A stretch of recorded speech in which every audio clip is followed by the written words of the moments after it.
খান যাকে নিয়ে এ পর্যন্ত মুভিজ করেছে সবাইকে নিয়ে কিন্তু তার প্রেমের গুঞ্জন তৈরি হয়েছে।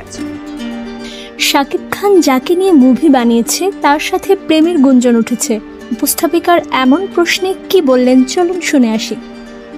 আমার বাপের জন্য এত নোংরামি দেখিনি যে নোংরামি এখন ফেস করতে আসলে হঠাৎ করে ঘটে গেছে সত্যিকার অর্থে। মানে আমি অপু বিশ্বাসকে প্রশ্ন করা হচ্ছে শাকিবের সাথে পরকীয়া যারা করে তাদেরকে হাতের নাগালে পেলে কি করতেন। পরকীয়া যারা করছে তাদেরকে মানে একদম ভ্যানিশ করে দিতাম। এবার বুবলিকে বলা হচ্ছে শাকিব তো অনেকের সাথে পরকীয়া করেছে, তোমারও কি শাকিবের সাথে পরকীয়া চলছে? সত্য কথা বলবা। সুযোগই পেলাম না।